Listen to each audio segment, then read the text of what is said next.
ნინო დოლიძე არასამთავრობო ორგანიზაცია სამართლიანი არჩევნების და დემოკრატიის საერთაშორისო საზოგადოების აღმასრულებელი დირექტორია ჩვენი სტუმარი. მოგესალმებით ნინო, პირველ რიგში მადლობა გადაცემაში სტუმრობისთვის. მოგესალმებით და მეც მადლობა ამ შესაძლებლობისთვის, იმიტომ რომ ძალიან მნიშვნელოვანია ამ ეთერიდანაც ისმოდეს ჩვენი ხმა და არ ყოფილ ვარ მე თქვენს ეთერში, ამიტომ ძალიან მიხარია ეს შესაძლებლობა ამჯერად. სულ რამდენიმე წუთის წინ გამოქვეყნდა ევთოოდირის საბოლოო შეფასება და ბუნებრივია რომ ჩვენი საუბარიც უნდა დავიწყოთ ამ დასკვნით და მთავარი გზავნილებიც, რომლებიც ამოვიკეთ. თქვენ უკვე გქონდათ შესაძლებლობა რომ გაცნობოდეთ ამ საბოლოო შეფასებას, მოვისმენთ პრემიერის განცხადებაც. პირველ რიგში რა შეფასებას გააკეთებდით, რა თქვა ევთოოდირმა საბოლოო დასკვნაში? კი ბატონო, ბოლომდე ანგარიშის წაკითხვა ვერ მოვასწარი გზაში დამეწია და სხვათა შორის ჩვენ შეფასებებზე მინდოდა საუბარი და ფაქტიურად მე მინდა ვთქვა რომ ეს შეფასება ძალიან თანხმედრაშია იმ შეფასებებთან, რაც სადამკვირვებლო ორგანიზაციებს ადგილობრივ დონეზე გვაქვს გაკეთებული ამ არჩევნებთან დაკავშირებით. მე პირადად 2008 წლიდან ვაკვირდები არჩევნებს და ასეთი კრიტიკული ანგარიში ევთოს მხრიდან მე არ მახსენდება, სადაც საკრიტიკულ შეფასებებთან ერთად ოდირი კონტექსტის გათვალისწინებით ესეთ რამეს ამბობს, რომ ჩვენი მანდატი არ არის არჩევნების თქვათ აღიარება თუ არ აღიარება და ეს არის ხალხის გადასაწყვეტი, იმიტომ რომ ჩვენ ვაფასებთ ამას საერთაშორისო სტანდარტების მიხედვით და შემდეგ ხალხმა გადაწყვიტოს. მე ასეთი განცხადება არ მახსენდება და ეს არის გამოწვეული იმით, რომ ერთის მხრივ საკმაოდ კრიტიკული ანგარიში და რაც იხილა ოდირმა აქ არჩევნების დროს, მაგრამ ასევე იმ კონტექსტის ნაწილში, როდესაც ჩვენ არაერთხელ მოგვისმენია, რომ თითქოს ოდირის ანგარიში უნდა იყოს ახლა აღიარება და მანამდე სხვა სახელმწიფოების მხრიდან ვიცით, რომ არ არის აღიარებული ეს არჩევნები და რაღაცა ეს მოლოდინი იყო ხელისუფლების მხრიდან, რომ აი ახლა ოდირი დადებს ანგარიშს და ეს იქნება აღიარება. ამიტომ ამის პასუხიც არის ეს, რომ ეს ანგარიში არა თუ აღიარება, ეს ანგარიში არის ფაქტიურად ძალიან სერიოზული კრიტიკა ამ არჩევნების და ადასტურებს ყველა იმ დასკვნას, რაც მანამდე საერთაშორისო ორგანიზაციებსაც, მაგრამ ადგილობრივ ორგანიზაციებს გვაქვს გაკეთებული და ადასტურებს იმას, რომ ეს არჩევნები ვერ პასუხობდა არჩევნების ჩატარების ძირითად სტანდარტებს და ძირითად პრინციპებს. აი, ერთი ჩანაწერი არის ასევე, ოდირი მზად არის დაეხმაროს საქართველოს ხელისუფლებას საარჩევნო პროცესის შემდგომ გაუმჯობესებაში და განიხილოს ამ და ეს და წინ ანგარიშებში მოცემული რეკომენდაციები. როგორ უნდა გავიგოთ მაშინ ეს გზავნილი? ინგლისურად წერია all stakeholders, რაც ჩართულ მხარეებს გულისხმობს და სავარაუდოდ ამაზე საუბრობთ თქვენ. ეს საუბარია იმაზე, მეც მინდა თქვენთან ერთად გადავამოწმო, რომ რაიმე არ შეგვეშალოს, იმიტომ რომ ჩართული მხარეები შეიძლება ბევრი იყოს და ძალიან მნიშვნელოვანია, რომ ყველას ერთად, ასე ვთქვათ, მონაწილეობით ხდებოდეს ეს. ახლავე თქვენთან ერთად გავხსნი მე ამ დოკუმენტს, სადაც ოდირი ამბობს, რომ ნახეთ, the office also stands ready to support a wide range of electoral stakeholders. ნახეთ, ამას ამბობს ზუსტად, რაც ქართულად ნიშნავს იმას, რომ ოდირი მზად არის მხარი დაუჭიროს ფართე სხვადასხვა მხარეების ჩართულობას. კი ბატონო, ეს ძალიან მნიშვნელოვანია. აი ეს თლიანად ის წინადადება და შემდგომ ის ნაწილი, რაც ასევე წავიკითხეთ, აი როგორ აფასებთ აი ამ ბოლო ნაწილს. ამ ნაწილს ვაფასებთ ისე, რომ ეს იყო სერიოზული ხარვეზებით ჩატარებული არჩევნები. ეს არჩევნები უნდა შეაფასოს პირველ რიგში ქართველმა ხალხმა, ამას ამბობს ოდირი და ამბობს კიდევ ერთხელ, რომ ჩვენ ამის არ აღიარება თუ აღიარება არ არის ჩვენი მანდატი, ამიტომ ეს უნდა აღიაროს ქართველმა ხალხმა და მას შემდეგ რაც ქართველი ხალხი მიიღებს გადაწყვეტილებას, ამის შემდეგ ისინი მზად არიან რომ ჩაერთონ ამ პროცესში საარჩევნო რეკომენდაციების ნაწილში, იმიტომ რომ ეს არ არის პირველი, ხო, ოდირი მუდმივად რეკომენდაციებს წარადგენდა არა მხოლოდ არჩევნების დროს, არამედ სხვა შეფასებებს იყო კანონმდებლობის, ამიტომ რაც მოხდება საქართველოში და როგორ წარიმართება პროცესებში, აი ამ პროცესებში სხვადასხვა მხარეების ჩართულობაზე საუბრობს ამ შემთხვევაში ამ წინადადებით ოდირი და ასე შეგვიძლია გავიგოთ. აბსოლუტურად გასხვებული განცხადება გააკეთა რამდენიმე წუთის წინ მთავრობის მეთაურმა, მან მადლობა გადაუხადა სადამკვირვებლო მისიას ამ შეფასებებისთვის და აქცენტები გააკეთა ძირითადად დასკვნის იმ ნაწილზე, სადაც საუბარია რომ არჩევნები ჩატარდა ძირითადად კონკურენტულ გარემოში, რომ კარგად იყო ადმინისტრირებული და ორგანიზებული, რომ საარჩევნო სუბიექტებს მიეცათ შესაძლებლობა ეწარმოებინათ კამპანია, რომ ამ მრჩეველს ჰქონდა ფართო არჩევანი. აი ასეთი გზავნილები მოვისმენთ მთავრობის მხრიდან. ხო, ნახეთ, ძალიან მნიშვნელოვანია, ამიტომ არის მნიშვნელოვანი, რომ ჩვენ სწორად წავიკითხოთ ეუთოდილის ანგარიშში და აქედან არ ამოვიღოთ რომელიმე კონკრეტული წინადადება, რომელიც რომელიმე ჩართული მხარესთვის შეიძლება იყოს სასარგებლო. მე აქვე გეტყვით, რომ რამდენიმე კვირის წინ პოლონეთში ვიყავი, სხვადასხვა საერთაშორისო ორგანიზაციების შეხვედრაზე და მათ შორის ოდირის ორგანიზებული იყო და პირდაპირ ოდირისგან იყო ესეთი მესიჯი, რომ ძალიან მნიშვნელოვანია მათ შორის საარჩევნო სადამკვირვებლო მისიების მონაწილეობა იმისაც, რომ საზოგადოებამ გაიგოს, რას გულისხმობს ოდირის ანგარიში, იმიტომ რომ ეს არის საკმაოდ ტექნიკური ენა, იმიტომ რომ ოდირი როგორც გითხარით, თავის ანგარიშში ასახავს ფაქტებს და შეფასებებს საერთაშორისო პრინციპებით და იმისაც, რომ ეს ადამიანებმა უფრო სწორად გაიგონ, ძალიან მნიშვნელოვანია აქ არჩევნების სპეციალისტების, სხვადასხვა ჩართული მხარეების თუ სადამკვირვებლო ორგანიზაციების მონაწილეობა. ამიტომ რაც მოვასწარი ამ ეტაპზე წაკითხვა და მე კიდევ ერთხელ წავიკითხავ და რა თქმა უნდა დეტალური შეფასებებიც მექნება, მაგრამ აი პირველივე ვთქვათ წინადადებები მიანიშნებს იმაზე, რომ საკმაოდ კრიტიკულია შეფასება და საუბარია რაზე? საუბარია ერთი იმაზე, რომ წინა საარჩევნო პერიოდში მათ შორის ისეთი კანონმდებლობის მიღება, რომელმაც შეზღუდა ფუნდამენტური სივრცე, მათ შორის სამოქალაქო საზოგადოებისთვის, ასევე საუბარია იმაზე, რომ ნაბიჯები გადაიდგა მათ შორის არჩევნებში მონაწილე სახელმწიფო ინსტიტუტების დამოუკიდებლობის გაუარესებისკენ, ეს არის ნათქვამი, ასევე ნათქვამია ის, რომ ხდებოდა ამორჩეველზე ზეწოლა, პირდაპირ ეს სიტყვებია გამოყენება და ამორჩევლის დაშინება და ასევე საუბარია იმაზე, რომ არჩევნების შემდგომ პერიოდში საარჩევნო დავების განხილვა არ მოხდა დამოუკიდებლად, მიუკერძებლად და ფაქტიურად არ ყოფილა შესაბამისი განხილვების საარჩევნო დავების და საუბარია მათ შორის არჩევნების შემდგომ განვითარებულ მოვლენებზე, იგივე პროტესტზე და დემონსტრანტების დაკავებაზე და მათ არაადამიანურ მოპყრობაზე. ეს ყველაფერი არის შესავალში ძალიან კარგად გაშლილი, დადებითი რაც არის და ესეც ვახსენოთ ხო, წერია vel organized, ანუ კარგად იყო არჩევნები მაგალითად ორგანიზებული ტექნიკურად, ეს უწერიათ, თუმცა იქვე არის გაგრძელება და ესეც მნიშვნელოვანია, რომ სერიოზული დარღვევები იყო ფარულობის ნაწილში, ასევე ხაზგასმულია ის, რომ იყო კამერები დამონტაჟებული, რომელიც კიდევ დამატებით ხელს უწყობდა ადამიანების დაშინებას არჩევნების დღეს და საარჩევნო ადმინისტრაციაზე, იმიტომ რომ ჩვენ ხშირად მოგვისმენია საარჩევნო ადმინისტრაციის მხრიდან, რომ აი ეს კარგად ორგანიზებული, კარგია, პირდაპირ გაგრძელებაში წერია, რომ საარჩევნო ადმინისტრაცია დააზიანა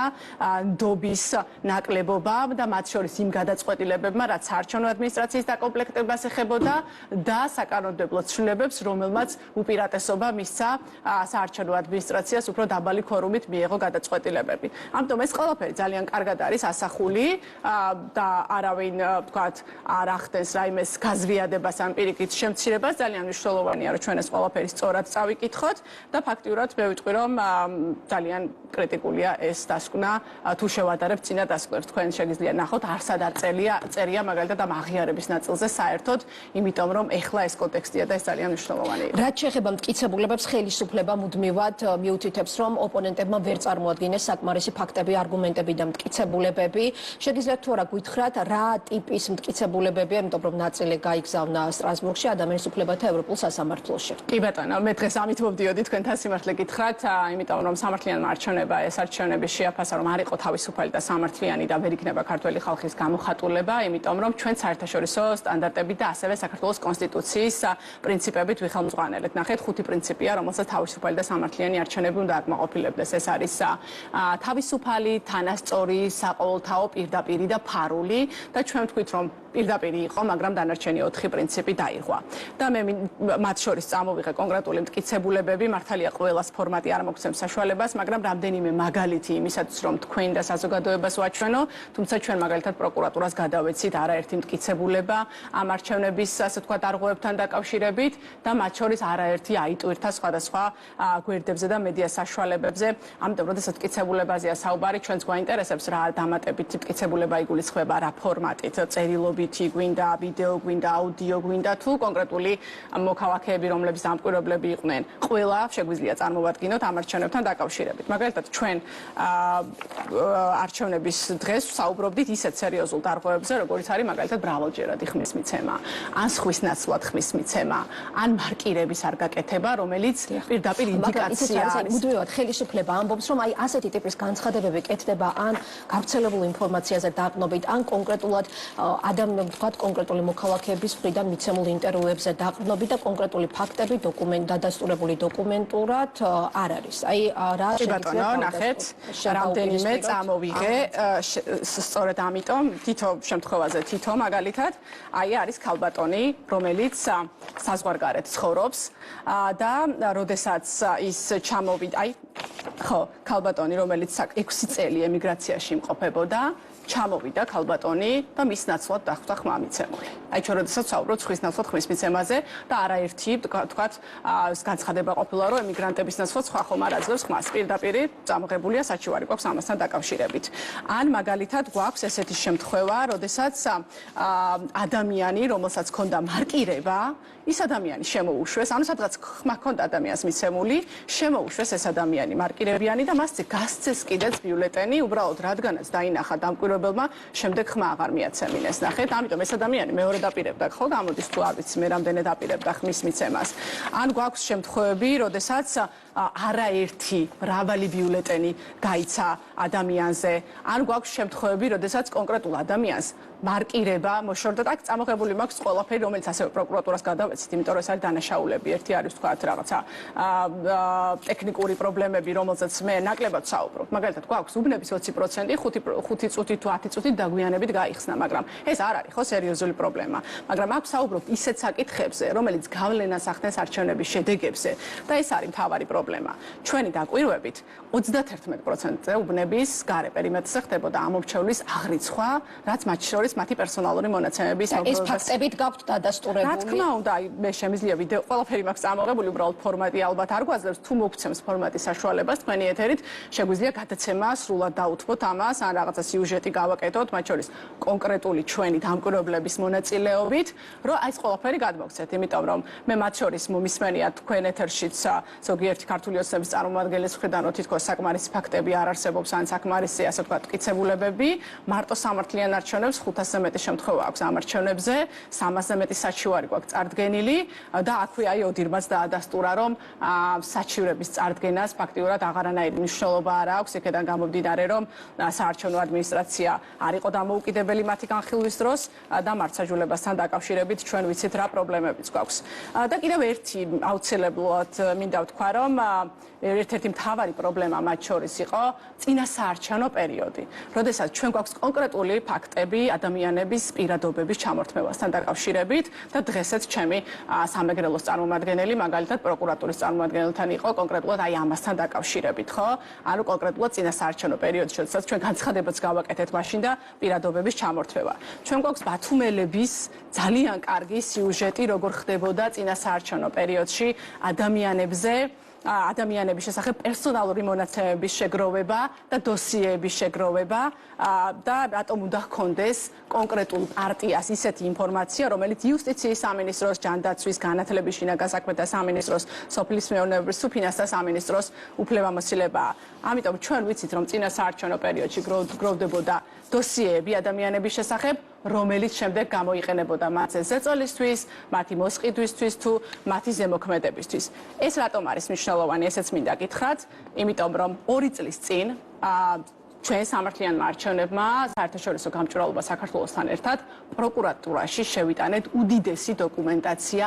არჩევნებში სხვადასხვა სახელმწიფო უწყებების ჩართულობასთან დაკავშირებით, მე დაკითხვაზეც ვიყავი პროკურატურაში, ეს მასალები ჩვენ მოგვაწოდა სახელმწიფო უსაფრთხოების სამსახურის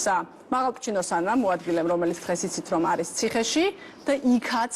ასეთი ფაქტები იყო სწორედ ადამიანების შესახებ დოსიეების შეგროვება და გამოყენება არჩევნებისთვის. მაგალითად, კონკრეტული წერილი ხელმოწერით მაქვს ესეც წამოღებული იმ ნაწილიდან და რატო გონია რომ ეს არის ამის გაგრძელება, რომ მოგახსენებთ რომ ამ და ამ რაიონში ცხოვრობს გარკვეული ავტორიტეტის მქონე პიროვნება, მითითებულია სახელი და გვარი, სასჯელს იხდის ბათუმის, ვთქვათ, ამ იზოლატორში, იდენტიფიცირება რო არ მოხდეს, მაინც ეს დაბლარული გვაქვს. ჩვენ თუ შევძლებთ არჩევნებამდე ამ პიროვნების გლდანის ციხეში გადმოყვანას, სადაც მას წვდომა ექნება ეხება ტელეფონთან შიდა განაწესის მიხედვით, ჩვენ მოვახერხებთ ბუხიანის ქუჩის ბიჭების მხარდაჭერის მოპოვებას და საკმაო რაოდენობის ხმებს. აი ესეთებიც გვაქვს პროკურატურაში რომელთან დაკავშირებით და ასევე კითხოთ დასკვნის იმ ნაწილზე, ოდერის დასკვნის იმ ნაწილზე, სადაც ასევე საუბარი არის პრეზიდენტზე, იმიტომ რომ სალომე ზურაბიშვილის ბოლოდროინდელი ქმედებები, აქტივობები არის აქტიური განხილვის საგანი. აი ამ დასკვნაში წერია, რომ პრეზიდენტმა მიიღო აქტიური როლი შეასრულა წინასაარჩევნო კამპანიაში საჯაროდ კონსულტაციების გზით ოპოზიციასთან, წინასაარჩევნო კოალიციებსა და სამთავრობო შემადგენლობასთან დაკავშირებით. ეს იყო პოტენციური მოქმედება, მისი როგორც ნეიტრალური არბიტრის მანდატს მიღმა. აი ამ გზავნილს და ჩანაწევს როგორც არ წამიკითხავს ზუსტად და როდესაც გავეცდები უფრო დეტალურად შევძლებ რომ შევაფასო, თუმცა არანაირი აკრძალვა მას ამასთან დაკავშირებით შეიძლება არ ქონდეს პრეზიდენტს რომ კონსულტაციები გასწიოს მათ შორის სხვადასხვა პოლიტიკურ პარტიებთან, არჩევნებთან დაკავშირებით და მათ შორის სამოქალაქო ორგანიზაციებთან თუ სხვა ჩართულ მხარეებთან. ამის აკრძალვა მას რა თქმა უნდა არ აქვს, კონსულტაციები პირიქით ნეიტრალური არბიტრი უნდა იყოს და ყველა მხარეს უნდა ეძახდეს, რა თქმა უნდა, ნეიტრალური არბიტრის ამიტომ ამას გავიცნობი და ზუსტად გეტყვით, თუმცა კონსულტაციებს მას ნამდვილად არ უკრძალავს კანონმდებლობა და ამ ნაწილს აუცილებლად გავიცნობი და შევაფასებთ, როგორც ვთქვათ, წერია ოდირის ანგარიში. მე მინდა კაპიტანი აუცილებლად გკითხოთ ევროსაბჭოს გენერალური მდივნის დღევანდელ გზავნილებსაც მინდა მოვასწრო თქვენთან საუბარი, იმიტომ რომ მისი ერთ-ერთი რამდენიმე გზავნილით ჩამოვიდა. ვნახეთ რომ ორდღიანი შეხვედრების შემდეგ პირველად შეხვდა მედიას და მისი ერთ-ერთი გზავნილი იყო რომ საჭირო არის ღრმა პოლარიზაციიდან გამომდინარე დიალოგის დაწყება და თქვა რომ მზად არის თქვათ ევროსაბჭომ ხელი შეუწყოს ამ დიალოგს ყველა მხარის ჩართულობით. აი როგორ გაიგეთ თქვენ ეს გზავნილი შექმნილ ვითარებაში, თუნდაც საერთაშორისო მედიაციის ჩართულობით, რამდენად არის გამოსავალი ასეთი დიალოგის დაწყება და წარმოება? დიახ, თქვენ იცით რომ მე შევხვდი გენერალურ მდივანს ევროსაბჭოს კეიგოში იყო შეხვედრა და ჩვენ მათ შორის როდესაც შევხვდით სამოქალაქო ორგანიზაციები წავიყვანეთ ის ადამიანები რომლებიც არიან დაზარალებულები ამ აქციების დროს, იმიტომ რომ თქვენ იცით რომ ევროსაბჭოს მთავარი ძირითადი ამოცანა არის ადამიანების უფლებების დაცვა, კანონის უზენაესობა. კი ბატონო და თავადაც გითხრა ის რომ ის აქ არ იყო ჩამოსული როგორც არჩევნების ლეგიტიმაცია არ ლეგიტიმაციის საკითხთან დაკავშირებით, ის იყო ჩამოსული აქ, იმიტომ რომ საქართველო არის ევროსაბჭოს სახელმწიფო და სადაც ადამიანის უფლებები ირღვევა, სწორედ ამიტომ იყო ჩამოსული და ჩვენთან ამ მედიაციაზე საუბარი არ ყოფილა. საერთოდ ჩვენი მხრიდან ჩვენთან საუბარი შეეხო მხოლოდ და მხოლოდ ქვეყანაში მიმდინარე პროცესებს და მან მოისმინა ადამიანის უფლებების დარღვევასთან დაკავშირებული შემთხვევები. თქვენ იცით რომ ჩვენ იურიდიულ სამართლებრივ დახმარებას უწევთ ამ ადამიანებს და ჩვენ ეს ინფორმაცია მივაწოდეთ და ერთადერთი შეხვედრის მიზანი ეს იყო. ამიტომ მე არ ვიცი რა მედიაციაზე საუბრობს და არ ვიცი ეს რომელ მხარესთან დაკავშირებით არის, ჩვენ სამოქალაქო საზოგადოებას ასეთი არანაირი ინტერესი არ გაგვაჩნია ამ ნაწილში, არც რუსულ კანონთან დაკავშირებით არ ყოფილა, აქ მინდა ვთქვა ეს დისკუსია, იმიტომ რომ შემდეგ დღეს ეს განცხადებებიც მოვისმინეთ თითქოს ამასთან დაკავშირებით. ჩვენ ვიცით რომ დიალოგთან დაკავშირებით არაფერი არ უთქვამს, რომ დიალოგი ხო, ჩვენ ვთქვით რომ ორი მოთხოვნა აქვს დღეს საზოგადოებას, რომელიც ქუჩაში იკრიბება ყოველ დღე და სხვადასხვა ჯგუფებს, ეს არ არის მხოლოდ რაღაცა ერთი ჯგუფი, ხო, საზოგადოების სხვადასხვა ჯგუფებს, რომლებიც ხან მარშებს აწყობენ, ხან ასე ვთქვათ აქციაზე არიან, აქვთ ორი კონკრეტული მოთხოვნა, ეს არის გათავისუფლება იმ ადამიანების, რომლებიც დაკავებულები იყვნენ ამ პროტესტის დროს და მეორე მოთხოვნა არის ახალი არჩევნები. ანუ თქვენგან მიიღო ინფორმაცია, მაგრამ თავად რა შეფასებები მისცა მიმდინარე პროცესებს, სათხედავს ის გამოსავალს. აი თქვენთან საუბრისას, თქვენთან კომუნიკაციისას როგორი იყო მისი პოზიცია? ჩვენთან კომუნიკაციისას ეს რაღაცა საერთოდ არ ყოფილა ამ დიალოგთან დაკავშირებით და ამიტომ არ ვიცი ეს საიდან გაჩნდა ეს იდეა, ალბათ ეს არ ვიცი. ჩვენთან იყო მხოლოდ დაინტერესება, რაც არის მისი მანდატი, როგორც გითხრა, ადამიანის უფლებების დაცვასთან დაკავშირებით და მოისმინა ეს ყველაფერი. ძირითადად ის გვისმენდა ჩვენ და ერთადერთი რაც თქვა არის ის რომ რადგანაც ასე თქვა საჯარო პოზიციონირება, არა, უბრალოდ ნახეთ იყო ასეთი რაღაცა განცხადებები რომ ლეგიტიმაცია და ასე შემდეგ, ის თქვა რომ აქ საქართველოში ამისთვის არის ეს დღესაც თქვა მან აღნიშნა, მაგრამ აი კაპიტანო, თქვენ კარგით დღეს რაც მოისმინეთ, აი ამ განცხადებას რა შეფასებას მისცემთ? არის კი ეს კრიზისის დაძლევის გზა, ის განცხადება, რომელიც მან გააკეთა დიალოგთან დაკავშირებით და რასაც ოპოზიციის ასევე მწვავე რეაქციები მოჰყვა. ჩვენი ორგანიზაცია უერთდება იმ მოთხოვნებს, რაც აქვს საზოგადოებას, ეს არის დაკავებულების გათავისუფლება და ეს არის ახალი არჩევნები. ახალ არჩევნებთან დაკავშირებით ჩვენ ჯერ კიდევ 16 ნოემბერს გავაკეთეთ განცხადება, როგორც როგორც სადამკვირვებლო ორგანიზაციამ სანამ ეს ნაწილი დაიწყებოდა, იმიტომ რომ ჩვენ ჩავთქვით, რომ ეს არჩევნები არ იყო დემოკრატიული, თავისუფალი და სამართლიანი. ეს არჩევნები ვერ ჩაითვლება ქართველი ხალხის ნების გამოხატულებად და შესაბამისად არჩევნები თუ კი არ ითვლება ქართველი ხალხის ნების გამოხატულებად და ჩვენ ასე უყურებთ, ცესკოს მოუწოდეთ ჯერ კიდევ 16-ში, როდესაც აჯამებდა ის შემაჯამებელ ოქროს, რომ არ შეეჯამებინა და ხელახალი არჩევნები დაენიშნა, სანამ ეს მოთხოვნები საერთოდ გაჩნდებოდა. ეს იყო ჩვენი სამი სადამკვირვებლო მისიის განცხადება და ამის ერთგული რჩებით ჩვენ რა თქმა უნდა. ამიტომ ერთადერთი, რასაც დღეს საზოგადოება ითხოვს, ეს არის ახალ არჩევნებთან დაკავშირებით გადაწყვეტილება და მეორე გათავისუფლება. ამიტომ ჩვენ ცხადია უერთდებით იმ მოთხოვნას, რასაც საქართველოს მოქალაქეები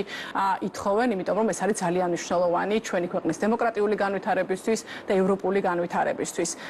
იმიტომ რომ დღეს ქვეყანა არის უდიდეს არამხოლოდ პოლიტიკურ, არამედ სამართლებრივ კრიზისში. ვინმე რომ არის ფიქრობს, რომ თქვა შეიძლება რაღაცა სამოქალაქო საზოგადოებას პოლიტიკური ნაწილი აინტერესებდეს, ხო? არა. დღეს არის სამართლებრივი კრიზისი, იქედან გამომდინარე, რომ ერთი არჩევნები როგორ ჩატარდა, მაგრამ მეორე ნახეთ, როდესაც საქართველოს პარლამენტი შეიკრიბა, ამ დროს ჯერ კიდევ იყო საქართველოს პრეზიდენტის საკონსტიტუციო სარჩელი, ხო? მაშინ პირდაპირ წერია საქართველოს კონსტიტუციაში და პარლამენტის რეგლამენტში, რომ არ შეეძლო პარლამენტს ამ ადამიანების უფლებამოსილების ცდობა. ამიტომ ჯერ კიდევ მაშინ დაირღვა საქართველოს კონსტიტუცია და პარლამენტის რეგლამენტი და ამის შემდეგ უკვე ეს არის დარღვეული. ამის რაღაცა უკან წაღება ხო აღარ შეიძლება დარღვეულია. ქალტონინო, ისევ ალენ ბერსეზე რომ მკითხოთ, დღეს ოპოზიცია მოთხრა ოპოზიციურმა სუბიექტმა ერთობლივი განცხადება გაავრცელა, სადაც ისინი ამ შემთხვევაში უპასუხისმგებლო და ევროსაბჭოს სულისკვეთებასთან შეუსაბამოდ მიიჩნევენ ბერსეს დღევანდელ გზავნილებს, ეჭობიათ მის კეთილსინდისიერებასთან დაკავშირებით,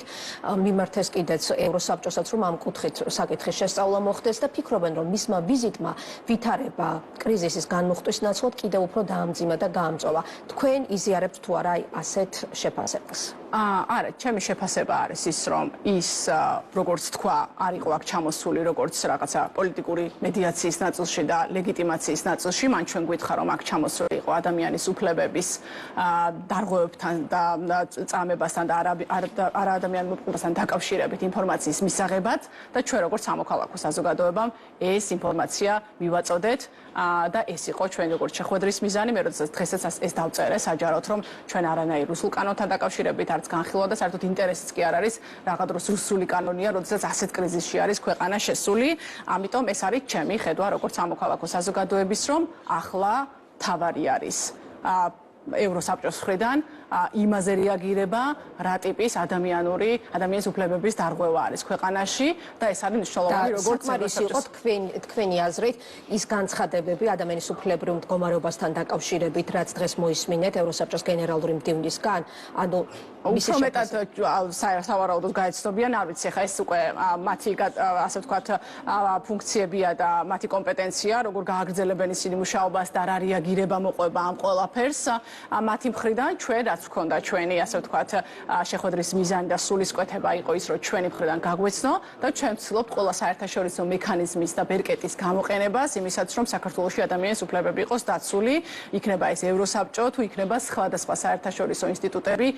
რომელთაც ამის რეაგირების მექანიზმები და ბერკეტები აქვს. ამიტომ ეს არის ძალიან მნიშვნელოვანი. ჩვენ ძალიან გვაწუხებს დღეს რა მდგომარეობაც არის და საზოგადოებას შევახსენებ, რომ 500-მდე ადამიანი დაკავებული, 300 მათგანი არის ფიზიკური ძალადობის მსხვერპლი, 80 თუ არ ვიცი ზუსტად რამდენი, მაგრამ ჰოსპიტალიზაცია დასჭირდა, მათ შორის სერიოზული, ასე ვთქვათ, დაზიანებები მიიღო და რა ვიცი, სიცოცხლის ძილის შეინარჩუნა მედიის რამდენიმე წარმომადგენელმა. ეს არის უმძიმესი, რასაც ჩვენ დღეს ვხედავ, მე არ მახსენდება ასეთი დიდი ხანია სამოქალაქო საზოგადოებაში ვარ და მათ შორის ყველაზე მთავარი პრობლემა რა არის? ჩვენ არ გვინახავს დასჭრილი, ხო, ადამიანები, თუ კი აქეთ მხარეს აქციის მონაწილეებს და დემონსტრანტებს აკავებენ და ამბობენ, რომ თქვათ რაღაცა მათ წინააღმდეგ არსებობს, მეორე მხარეს ჩვენ არ გვინახავს არავინ დაკავებული, ხო, ეს ადამიანები თავი ხო არ იცემეს. მათ შორის ჩემი საკუთარი თანამშრომელი, რომელიც აბსოლუტურად წყნარად იდგა და როდესაც მოწოდება იყო, რომ დაიშალეთ, შემოტრიალდა და წამოსვლას აპირებდა, რობოკოპმა ჯერ უკან თავში ჩაარტყა, შემდეგ წაქცეულს წიხლები ურტყეს, შემდეგ მიწაზე ათრიეს და ისეთ მძიმე მდგომარეობაში იყო, აი რატო, ხო? ამაზე ვინმე მაგო პასუხი, არავის არ უგია პასუხი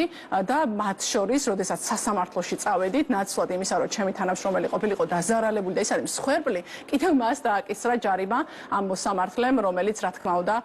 ასე ვთქვათ, მიკერძოებულად განიხილავდა ამ პროცესს. ამიტომ ძალიან მძიმე მდგომარეობაა დღეს ქვეყანაში, სახელმწიფო უწყებები არ რეაგირებენ ისე როგორც უნდა რეაგირებდნენ, გვაქვს პოლიტიკური და ასევე სამართლებრივი კრიზისი და ამას სჭირდება მოგვარება და ორი კონკრეტული მოთხოვნა არის უკვე ამისთვის. დიახ, თქვენ საუბრობთ კრიზისზე, მაგრამ მეორე მხრივ ვისმენთ ხელისუფლების განცხადებებს, რომლის მიხედვით უკვე საპროტესტო აქციები მილევად რეჟიმშია, მე მათ განცხადებებს ვციტირებ და არ განიხილება ახალი არჩევნების დანიშნვის მოთხოვნა. შესაბამისად, აი რა ბირკეტებით გესახებათ ახლა თქვენი მოთხოვნების მიღწევა, იმ მოთხოვნების, რომლებიც ისმის 23 დღეა თბილისში და სხვადასხვა ქალაქში. საერთაშორისო ზეწოლის პასუხადაც ჩვენ ვიცით ხომ ხელისუფლების განცხადებები. ხო, ნახეთ, ჯერ ერთი ვისაც გონია რომ ეს არის მილევად რეჟიმში, მე ყველას ვურჩევ რომ გამოვიდეს ხოლმე საღამოობით რუსთაველის გამზირზე და თავად ნახოს იქ როგორი მდგომარეობაა, იმიტომ რომ ჩვენ ახლა მათ შორის საინფორმაციო ომიც გვაქვს აქ გაჩაღებული და მაგალითად იგივე უთოუდილის დასკვნასთან დაკავშირებით გემახსოვრებათ რამდენიმე კვირის წინ მაკა ბოჭორიშვილისადმი მიწერილი წერილი პასკალ ალიზარდის იყო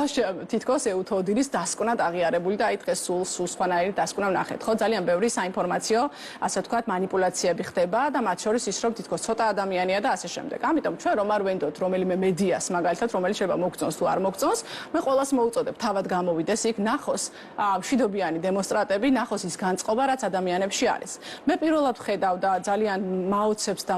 მიხარია რომ საქართველოს მოსახლეობა დგას იქ და არ არის კონკრეტულ თარიღზე ასე ვთქვათ მიმაგრებული დღეს გადაწყდება თუ ხვალ გადაწყდება ისინი ამბობენ რომ მიდგებით აქ სანამ საჭირო იქნება და თუ კი არის ეს გრძელვადიანი ასე ვთქვათ ბრძოლა ჩვენი დემოკრატიისთვის ისინი იქნებიან იქ ამიტომ ერთი არის რომ ქართველი ხალხი აპირებს ამ პროტესტის გაგრძელებას და ყველა მიცის რომ საქართველოში დემოკრატიის ბრძოლა პირველ რიგში ჩვენზეა ხო საქართველოს მოქალაქეებზე და მოქალაქეები იქ იქნებიან რაც შეეხება საერთაშორისო მექანიზმებს აი ვხედავთ დღევანდელ დასკვნას ვხედავთ იმას რომ არც ერთ დემოკრატიულ სახელმწიფოს ეს არჩევნები არ უღიარებია ვხედავთ იმას რომ დასანქცირებული არიან დღეს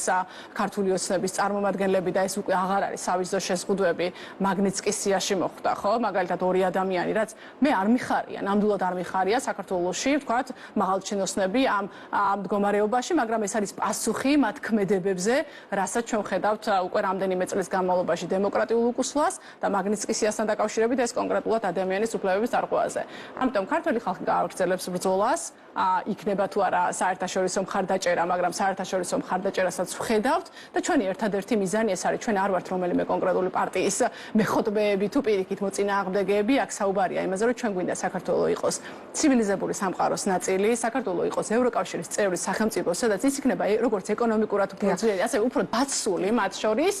და ასევე გვინდა ეს არა მხოლოდ იმიტომ რომ ევროკავშირი რაღაცა კავშირია უბრალოდ იმიტომ რომ საქართველო იყოს დემოკრატიული ადამიანების უფლებები იყოს დაცული და კანონის უზენაესობა ჩვენი ქვეყანა რომ კრიზისის განმუხტვის პროცესში ქალბატონ ნინო შეიტანს თუ არა თავის წვლილს და როლს ის პროცესი რომელიც დღეს ალენ ბერსემ დაანონსა იგულისხმება უცხოური კანონის გამჭვირვალობის კანონში გარკვეული ცვლილებების და კორექტირების შეტანა და ამ მიზნით ორივე მხრიდან სამუშაო ჯგუფის შექმნა მათ შორის ვენეციის ექსპერტების ჩართულობით მე არ მგონია იმიტომ რომ ვენეციის კომისიას უკვე აქვს დასკვნა მათ შორის ამ კანონთან დაკავშირებით ჯერ კიდევ რამდენიმე თვის წინ გაკეთებული სადაც წერია რომ ეს კანონი არ არის თანხვედრაში საერთაშორისო სტანდარტებთან და ის ფაქტიურად არანაირ ცვლილებას არ ექვემდებარება ამასთან დაკავშირებით საქართველოში ორჯერ საქართველოს მოსახლეობამ დააფიქსირა თავისი პოზიცია გასულ წელს და წელს და ერთადერთი რაც ამ კანონთან დაკავშირებით ქართულ ოცნებას უნდა ეკნა იყო ის რომ არ მიეღო და ამ კანონთან დაკავშირებით ერთადერთი იყო ის რომ ის უნდა ყოფილიყო გაწვეული მაგრამ დღეს არ არის კანონზე საერთოდ საუბარი კანონი არ წარმოადგენს დღეს მთავარ პრობლემას ეს არის საერთოდ უკან გადაწეული დღეს მთავარი პრობლემა არის ის რომ ქვეყანა არის პოლიტიკურ და სამართლებრივ კრიზისში დღეს მთავარი პრობლემა არის ის რომ საქართველოს პარლამენტმა თვითაღიარება ასე ვთქვათ მოახდინა ფაქტიურად ქუჩაში დგას მოქალაქეები რომელსაც არ ესაუბრება ქართული ოცნება თუ თulis ვთქვათ რომ გაიმარჯვა ხო ჩვენ თუ თulis არ უნდა ესაუბრებოდეს თავის მოქალაქეებს რამდენიც არ უნდა იყოს ხო ანუ საერთოდ იგნორს აკეთებს და პირიქით ბრუტალურად უსწორდება საკუთარ მოქალაქეებს შეთავაზება ვიცით ჩვენ ყოველდღე ვისმენთ პრემიერის განცხადებას აქციის მონაწილეებთან აქციის მონაწილეების მიმართ დისკუსიის გამართვაში ხო დისკუსია ნახეთ პირდაპირ არის ნათქვამი ორი კონკრეტული მოთხოვნა. ამ ორი კონკრეტული მოთხოვნასთან დაკავშირებით ალბათ შესაძლებელი იქნება, მაგრამ სხვა რაზე უნდა ესაუბრო, რუსული კანონი არ არის დღეს აქტუალური ამის დადასტურება. ნამდვილად შემიძლია, იმიტომ რომ ეს იყო აქტუალური თავის დროზე, როდესაც ქუჩაში ადამიანები ორი თვე იდგნენ, მაგრამ გულისხმობს 28 ნოემბრის გადაწყვეტილების განმარტებას და ახსნას. ხო, და ეხლა მაგასთან დაკავშირებითაც რა თქმა უნდა, მე ჩემი პოზიცია მაქვს, 28 ნოემბრის გადაწყვეტილებაც იყო კონსტიტუციის წინააღმდეგ მიღებული გადაწყვეტილება, იმიტომ რომ საქართველოს კონსტიტუცია პირდაპირ წერს, რომ ყველა სახელმწიფო უწყებას აქვს ვალდებულება თავისი კომპეტენციის ფარგლებში გააკეთოს პირიქით მაქსიმუმი, რომ მოხდეს ქვეყნის ევროპული ინტეგრაცია და მაქსიმუმი კი არა გააჩერა და ეს არის უკან გადადგმული, რაც პირდაპირ წინააღმდეგობაში მოდის კონსტიტუციასთან. ამიტომ ჩემი ერთადერთი სურვილი არის ის, რომ საქართველოს ასე ვთქვათ, განვითარდეს დემოკრატიულად, საქართველოში იყოს თავისუფალი და სამართლიანი არჩევნები, რომელიც გამოხატავს ქართველი ხალხის ნებას და საქართველოს იყოს ევროპული დემოკრატიული სახელმწიფო, მათ შორის არჩევნები, რომელიც უნდა დაინიშნოს ახალი, უნდა ჩატარდეს დამოუკიდებელი უწყებების მონაწილეობით და ძალიან მნიშვნელოვანია ცენტრალური საარჩევნო კომისიის დამოუკიდებლობა. ამაზე არ მისაუბრია ბევრი, მაგრამ ერთ-ერთი მთავარი პრობლემა მათი დამოუკიდებლობა იყო ამ არჩევნების დროს. დიდი მადლობა. ნინო დოლიძე, არასამთავრობო ორგანიზაცია სამართლიანი არჩევნებისა და დემოკრატიის საერთაშორისო საზოგადოების აღმასრულებელი დირექტორი პასუხობდა ჩვენ შეკითხვებს პირდაპირ ეთერში.